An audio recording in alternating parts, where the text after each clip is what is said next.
नमस्कार, मैं हूं पुनीत पाठक और आप देख रहे हैं 24 की 64। बहुत स्वागत है आप सबका। मध्य प्रदेश की 24 सीटों पर उपचुनाव हैं और इससे पहले कि उपचुनाव में आप चयन करें, हर एक सीट का पूरा सियासी हाल आप तक पहुंचाने के लिए IBC 24 की टीम ने शुरू की हर एक विधानसभा क्षेत्र की पूरी पड़ताल। और आज इसके तहत हम बात करेंगे मंदसौर की सुवासरा सीट की। बीते दो चुनाव 2013 और 18 इनमें भारतीय जनता पार्टी का गढ़ कहे जाने वाले इस क्षेत्र में इकलौती यही सीट थी जो कांग्रेस ने जीती। हालांकि 2018 में जीत का मार्जिन बहुत कम रहा, 350 वोट मात्र। कांग्रेस की जीत का चेहरा बने हरदीप सिंह डंग अब बीजेपी में आ चुके हैं। उनका टिकट बीजेपी से पक्का भी बताया जा रहा है, लेकिन भाजपा में कल तक उन्हीं को टक्कर देने वाले नेता क्या आज डंग का साथ देकर उनको जीत दिला पाएंगे? ये एक बड़ा सवाल है। क्या इलाके की जनता इस दल बदल को स्वीकार कर रही है? ये सब जानने की कोशिश हमने की। शुरुआत करते हैं।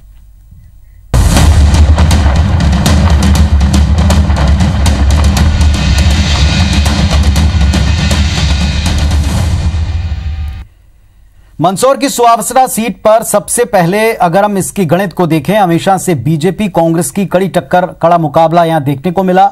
2013 चुनाव में कांग्रेस की साख सुवासरा सीट ने बचाई थी। पूरे उज्जैन संभाग में इकलौती सीट कांग्रेस के खाते में आई थी। फिर 2018 के चुनाव में भाजपा की गढ़ में पूरे संसदीय क्षेत्र में यही एकमात्र सीट कांग्रेस ने जीती। हालांकि मार्जिन बहुत कम था, 350 वोटों का। परिस्थितियां बदल चुकी हैं। जिस हरदीप सिंह डंग पर जनता और कांग्रेस ने भरोसा किया, वो पाला बदल चुके हैं। कल के प्रतिद्वंदी अब उनके साथ हैं।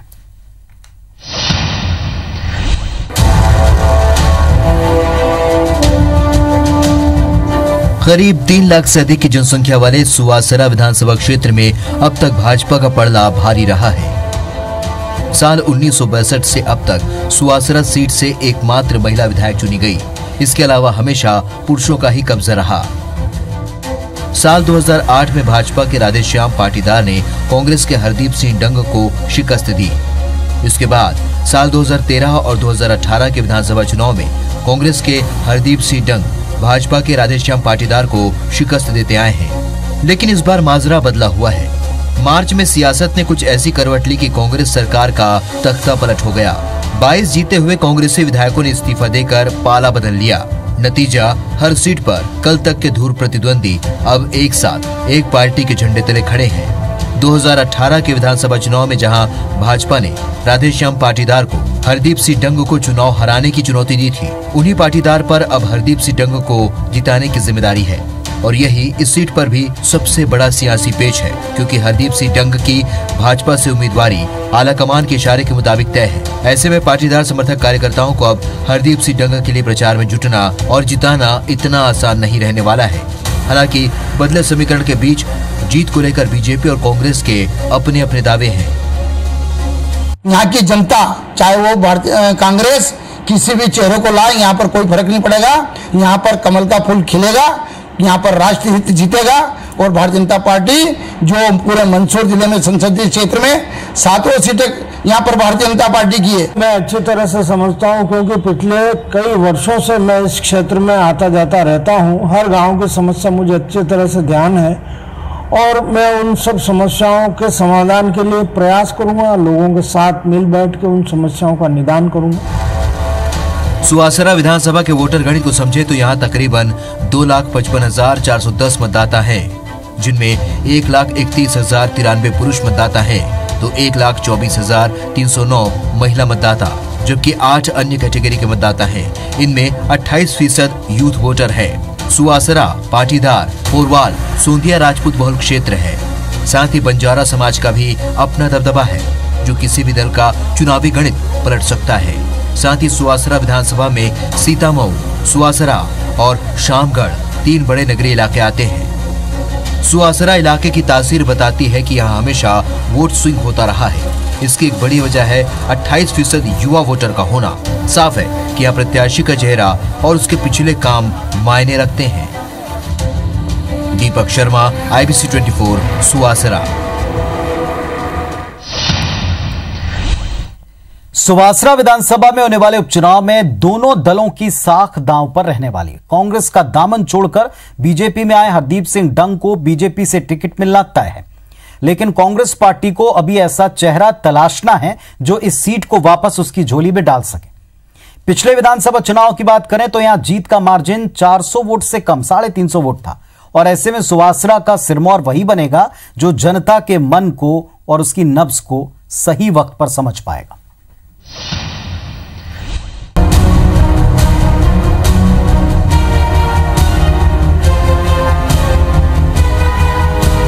मंदसौर जिले की सुवासरा विधानसभा सीट बीजेपी की मजबूत गढ़ों में से रही है, लेकिन 2013 और 2018 के चुनाव में कांग्रेस ने उलटफेर करते हुए बीजेपी को मात दी।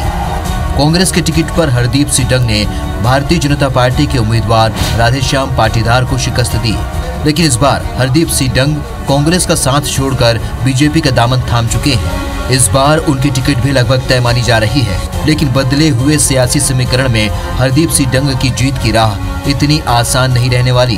कांग्रेस जहां हरदीप सिंह डंग के 35 करोड़ में बिकने और जनता के विश्वास को तोड़ने को लेकर लगातार हमलावर है, वहीं सुवासरा में सालों से बीजेपी के लिए जी तोड़ मेहनत कर रहे स्थानीय नेता हरदीप सिंह को हजम नहीं कर पा रहे हैं। लिहाजा चुनाव में भीतरघात की संभावनाएं भी बढ़ गई हैं।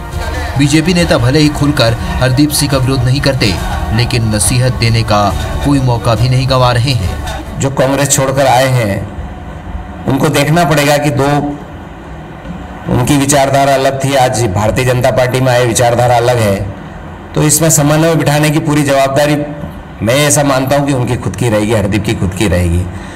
परंतु फिर भी भारतीय जनता पार्टी का कार्यकर्ता बहुत समझदार कार्यकर्ता है, वो अपनी समझदारी से निर्णय करेगा, इसमें कोई दो मत नहीं है। बीजेपी को भी इस बात का अंदाजा है, हरदीप के बीजेपी में आने से गुटबाजी को हवा मिल रही है, लिहाजा उसने संगठन को यहां जीत की जिम्मेदारी सौंपी है। शायद यही वजह है कि चुनावी तैयारियों में जुटे हरदीप सिंह डंग भी बीजेपी और संगठन की तारीफ करते नहीं थक रहे हैं। हरदीप को उम्मीद है कि सुवासरा की जनता तीसरी बार उन्हें जरूर अपना विधायक चुनेगी। जो राष्ट्र हित में जो कदम लगातार भारतीय जनता पार्टी उनके नेता उठाते हैं और क्षेत्र में जो विकास के काम शिवराज सिंह जी के टाइम पे, तो मैं मानता हूं कि यहाँ की जनता चाहे वो भारतीय कांग्रेस किसी भी चेहरे को लाए, यहाँ पर कोई फर्क नहीं पड़ेगा, यहाँ पर कमल का फूल खिलेगा। दूसरी ओर कांग्रेस की बात करें तो हरदीप सिंह डंग के बीजेपी में जाने के बाद ऐसे चेहरे की तलाश में जुटी हुई है जो यहां कांग्रेस की जीत की हैट्रिक लगाए। दावेदारों की बात करें तो इस सूची में कई नाम शामिल हैं, लेकिन इस रेस में पिछली बार टिकट नहीं मिलने से नाराज और निर्दलीय चुनाव लड़ने वाले ओम सिंह भाटी का नाम सबसे आगे है। ओम सिंह भाटी की कांग्रेस में फिर से वापसी हो चुकी है, हालांकि उन्हें युवा नेता राकेश पाटीदार से भी कड़ी चुनौती मिलने की पूरी संभावना है।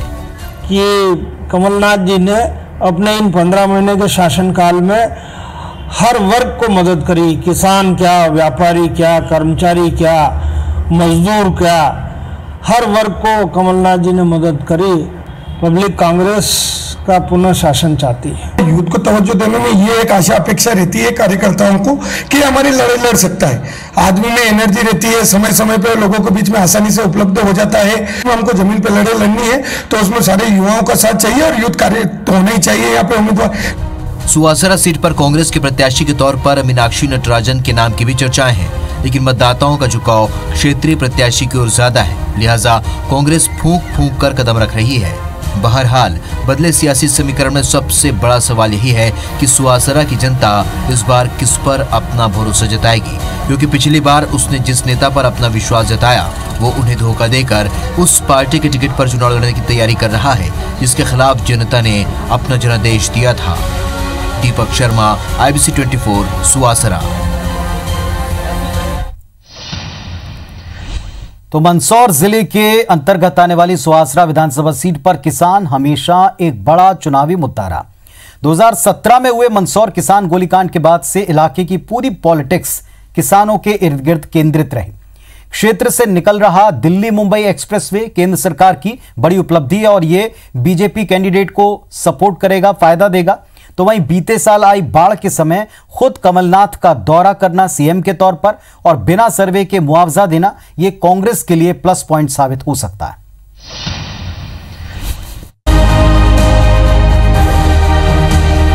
सुवासरा की तकरीबन 90% आबादी कृषि पर निर्भर है। मंदसौर के गोलीकांड के बाद किसानों पर अत्याचार और किसानों की समस्याएं न केवल क्षेत्र बल्कि पूरे प्रदेश की राजनीति का हिस्सा रहे हैं। अमूमन हर चुनाव में किसानों की मांगे, उनकी कर्ज, उनकी समस्याएं और खेती को लाभ का धंधा बनाना प्रमुख सियासी मांग रही है। लेकिन हर बार चुनाव में सियासी मुद्दा बनने के बावजूद वर्ष 2017-18 में हुई ओलावृष्टि का मुआवजा किसानों को अब तक नहीं मिल सका है। बीते साल आई बाढ़ में 100% खराब हुई फसलों की बीमा राशि भी अब तक नहीं मिली है। किसानों का कहना है कि कमलनाथ सरकार ने बाढ़ से 100% फसल नुकसान के ऐलान के बाद उन्हें मुआवजा अच्छा मिला। दावा है कि कमलनाथ सरकार के सुवासरा विधानसभा के किसानों का 2 लाख तक का कर्ज माफ किया गया। क्षेत्र के 25% किसानों के 2 लाख तक की कर्ज माफी भी हुई। लेकिन सियासी उलटफेर में बचे हुए 75% किसान अब भी कर्ज माफी की राह तक रहे हैं और शिवराज सरकार के आने से उस लाभ से वंचित रह गए। जाहिर तौर पर दल बदल के बाद ये इलाके में दोनों दलों के लिए बड़ा मुद्दा रहेगा। तो हम एक विचारधारा से बंधे हुए हैं और उस विचारधारा के साथ चलेंगे। उम्मीदवार कोई होता है, हमें कोई फर्क नहीं। जनता कमलनाथ जी के शासनकाल से बहुत संतुष्ट थी और वर्तमान में जो विधायक थे हरदीप सिंह, उनके इस्तीफे के बाद पब्लिक बहुत नाराज है। पब्लिक कांग्रेस का पुनः शासन चाहती है। विधानसभा क्षेत्र में केवल किसान और खेती संबंधी समस्या नहीं है। बीते कई सालों में इलाके में विकास को लेकर हालात ज्यादा नहीं बदले हैं। कई योजनाएं और कार्य अधूरे पड़े हैं। इलाके में मसाला और उद्यानिकी खेती अधिक मात्रा में होती है। यहाँ के संतरे की भी देश भर में डिमांड बढ़ी है। बावजूद इसके बार बार वादे के बाद भी आज तक इलाके में फूड प्रोसेसिंग प्लांट स्थापित नहीं हो सका। सिंचाई के लिए शामगढ़ सुवासरा माइक्रो सिंचाई योजना अब तक अधर में है, तो कायमपुर सुवासरा सिंचाई योजना कागजों में ही उलझी हुई है। इसके अलावा क्षेत्र का युवा बेरोजगार है। इलाके में नई इंडस्ट्रीज, छात्रों को स्कूल, कॉलेज बिल्डिंग और खेल मैदान की लंबे समय से दरकार है। ट्रेनों के स्टॉपेज की मांग भी लंबे समय से सुवासरा की जनता करती आई है। कमलनाथ जी की सरकार वास्तव में गरीबों के लिए बहुत अच्छी सरकार थी। उसकी 100 रुपये 100 यूनिट वाली जो योजना थी वो आम आदमी के लिए, प्रत्येक व्यक्ति के लिए, चाहे वो अमीर हो, चाहे गरीब हो, चाहे मध्यम वर्गीय हो, सभी के फायदों की। कमलनाथ सरकार का जो कर्ज माफी था तो वो पूरा कर नहीं पाए। शिवराज सिंह जी ने 0% ब्याज पे किसानों को पैसा दिया। 10 दिन के अंदर सरकार माफ करनी, कर्ज माफ करना था, कर नहीं पाए। ये नाराजगी आप लोगों की? हाँ, ये नाराजगी होता कुछ नहीं, सारे नेता लोग एक हैं, क्या कोई विचारधारा नहीं। आज इसमें, कल पता नहीं वो किसमें हो, किसको वोट करो। कमलनाथ जी दृढ़ संकल्पित थे कि युवाओं के लिए काम कर रहे थे, किसानों के लिए काम कर रहे थे, व्यापारियों के लिए काम कर रहे थे, मजदूरों के लिए काम कर रहे थे। ऐसे समय में उसने चलती हुई गाड़ी का पहिया निकाला है, तो उससे इस क्षेत्र की पूरी जनता, युवा, मजदूर, किसान, व्यापारी सब नाराज है। तो इसलिए क्या है कि सबसे बड़ी चीज तो यही है कि उसको ये सीट पे उसको हार का सामना तो करना पड़ेगा। ये प्रचार दुष्प्रचार सब होगा। राजनीति में सब आरोप प्रत्यारोप लगते हैं। सच्चाई तो सच्चाई होती है और मैं फिर बार बार कहता हूँ, सत्य में जयते, ईश्वर सत्य की जीत करता है। आपकी सरकार गिर रही है और डील से गिर रही है, तो आपने कार्रवाई क्यों नहीं करी? साफा इलाके में मुद्दों और समस्याओं का अंबार है। मांगे हजार हैं। पहले हरदीप सिंह डंग विपक्ष में रहते हुए कार्य नहीं करा पाने की बात कहते रहे, फिर जब सत्ता पक्ष में आए तो 1.5 साल अंतर्कलह और दल बदल पॉलिटिक्स में उलझ गए। कुल मिलाकर क्षेत्र का विकास अवरुद्ध रहा। दीपक शर्मा, IBC 24, सुवासरा। 24 की चौसर में आज बात सुवासरा की हो रही है। सुनवाते हैं आपको जनता की बात उन्हीं की जुबानी।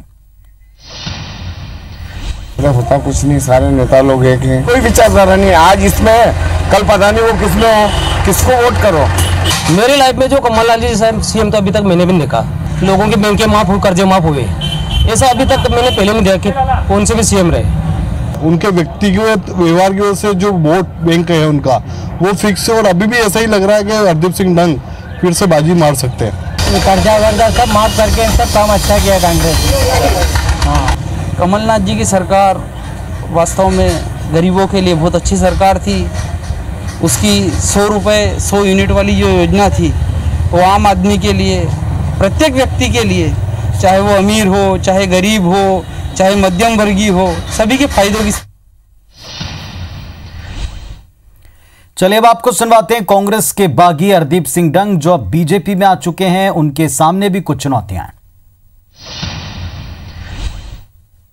सुवासरा विधानसभा से कांग्रेस के टिकट पर अपना दावेदारी पेश कर रहे हैं कांग्रेस के नेता ओम सिंह भाटी जी, जो आज हमारे साथ हैं। उनसे चर्चा करते हैं। ओम सिंह जी, ये बताइए कि जो चुनाव है किस तरह से देखते हैं अभी उपचुनाव को? देखिए साहब, जनता कमलनाथ जी के शासनकाल से बहुत संतुष्ट थी और वर्तमान में जो विधायक थे हरदीप सिंह, उनके इस्तीफे के बाद पब्लिक बहुत नाराज है। पब्लिक कांग्रेस का पुनः शासन चाहती है। तो किन मुद्दों को लेकर एक बार फिर जो है कांग्रेस चुनावी मैदान में जाएगी? सुवासरा विधानसभा में तो सबसे बड़ा मुद्दा यही है कि हरदीप सिंह ने जनता के साथ धोखा किया है, तो ये सबसे बड़ा मुद्दा है। दूसरा मुद्दा ये है कि कमलनाथ जी ने अपने इन 15 महीने के शासनकाल में हर वर्ग को मदद करी। किसान क्या, व्यापारी क्या, कर्मचारी क्या, मजदूर क्या, हर वर्ग को कमलनाथ जी ने मदद करी और उनके शासनकाल को अविस्मरणीय समझा। आज हमने जिस तरह से आम लोगों से चर्चा करी, मतदाता तो चर्चा रही, एक बात तो निकल के सामने आई थी कि 2 लाख का जो मुद्दा था कांग्रेस के लिए, वही कांग्रेस के लिए गले की हड्डी बन चुका है। जो लोग हैं वो कम से कम उस चीज से नाराज है क्योंकि उनका कर्जा माफ नहीं हुआ है। देखिए साहब, कमलनाथ जी ने शुरुआत करी, 1 लाख तक के कर्जे माफ भी कर दिए। वो इसी स्टेप पे आ रहे थे कि 2 लाख तक का उनका कर्जा, किसानों का कर्ज माफ करना है। मैं अभी माननीय कमलनाथ जी से जब मिला था तो मैंने उनसे निवेदन किया, तो उन्होंने कहा कि हमारा उपचुनाव में सबसे पहला अगर कोई वादा होगा तो ये होगा कि 2 लाख तक के पूरे कर्जे हम माफ़ करेंगे। इसके अलावा हर गांव की परिस्थितियां अलग अलग हैं और उसके अनुसार वहाँ की समस्याएं हैं, और वो मैं अच्छी तरह से समझता हूँ क्योंकि पिछले कई वर्षों से मैं इस क्षेत्र में आता जाता रहता हूँ। हर गांव की समस्या मुझे अच्छी तरह से ध्यान है और मैं उन सब समस्याओं के समाधान के लिए प्रयास करूंगा, लोगों के साथ मिल बैठ के उन समस्याओं का निदान करूंगा। तो ये थे कांग्रेस से अपनी दावेदारी जता रहे ओम सिंह जी भाटी जी, जो अपनी दावेदारी कांग्रेस से जता रहे हैं सुवासरा विधानसभा सीट से, और इनका कहना है कि कहीं कोई गुटबाजी नहीं है। कांग्रेस जिसे टिकट देगी पूरी कांग्रेस मिलकर उसका साथ देगी। मध्य प्रदेश में आए सियासी भूचाल के बीच अब एक बार फिर से उपचुनाव की सुगबुगाहट तेज हो गई है और हमारे साथ में है सुवासरा विधानसभा के पूर्व विधायक हरदीप सिंह डंग। यही वो विधायक थे जिन्होंने सबसे पहले कांग्रेस को छोड़कर बीजेपी के साथ जाने के लिए अपना बीजेपी का दामन थामा था। किन चीज़ों को लेकर आप जो है लोगों के बीच में जाएंगे, क्या मुद्दे आप कराएंगे? जो राजनीति करी है वो किसानों की, आम जनता की, क्षेत्र के विकास की, हमेशा वो मुद्दे पहले भी रहे हैं और आज भी वही मुद्दे हैं कि जनता और क्षेत्र का कैसे काम हो सके, इस क्षेत्र को कैसे विकास के रास्ते पे और जल्दी से ले जाएं, आम जनता का काम कैसे हो, ये प्रमुख मुद्दे पहले भी थे और आज भी वही हैं। और मुझे विश्वास है कि जनता हरदीप सिंह डंग को अच्छी तरह जानती है और जो उनकी लड़ाई लड़ते हैं, इसीलिए हमेशा जनता ने प्यार करा है। अब तक आप कांग्रेस के से चुनाव लड़ते रहे थे, लगातार जीते भी रहे थे, लेकिन अब अचानक से आपने अपना पार्टी बदल ली है, बीजेपी के साथ में आए हैं, अब बीजेपी के चुनाव चिन्ह पर आप चुनाव लड़ेंगे। लगता है कहीं ना कहीं ये चीज़ें परेशानी आएगी इस चीज़ों में? नहीं, परेशानी इसलिए नहीं आ सकती है, जनता वही है, जनता पार्टी को देखती है, बात सही है, और कहीं ना कहीं जनता ये भी जानती है कि जब भी मेरे को आशीर्वाद, चाहे वो सरपंच या जिला पंचायत या विधायक के रूप में जो आशीर्वाद दिया है, मैंने जो भी मेरे पास कोई भी आता था तो ये मकसद रहता था कि उसका काम हो, क्षेत्र का बिना भेदभाव के साथ विकास हो, और जो छवि इस क्षेत्र की जनता जानती है। इसलिए अभी वर्तमान के दौर में जो बीजेपी में शामिल हो, यहाँ पर एक संगठन की ताकत है, यहाँ पर एक डिसिप्लिन है। पूरा संगठन जब चुनाव लड़ता है तो मैं मानता हूँ कि उस जो प्रत्याशी रहता है उसकी बहुत जो जवाबदारी वो कम होती है और वो कहीं ना कहीं जनता के बीच में ज़्यादा रह सकती है। कि बड़ी डील हुई है या आपको मंत्री पद नहीं मिला, इस वजह से क्या लगता है कि ये जो बातें हैं ये चुनाव में कहीं ना कहीं बीच में आएगी? ये प्रचार दुष्प्रचार सब होगा, राजनीति में सब आरोप प्रत्यारोप लगते हैं, सच्चाई तो सच्चाई होती है। और मैं फिर बार बार कहता हूँ, सत्य में जयते, ईश्वर सत्य की जीत करता है। तो ये थे सुवासरा के पूर्व विधायक हरदीप सिंह डंग। दीपक शर्मा, IBC 24, मंदसौर। तो ओम सिंह भाटी कांग्रेस के संभावित प्रत्याशी और हरदीप सिंह डंग जिन्होंने कांग्रेस पार्टी छोड़ दी, दोनों को आपने सुना। जनता किस पर भरोसा करती है, किस पर मोहर लगाती है, ये वक्त बताएगा। लेकिन आपसे इसी वक्त फिर मुलाकात होगी नई सीट के पूरे हाल के साथ। नमस्कार।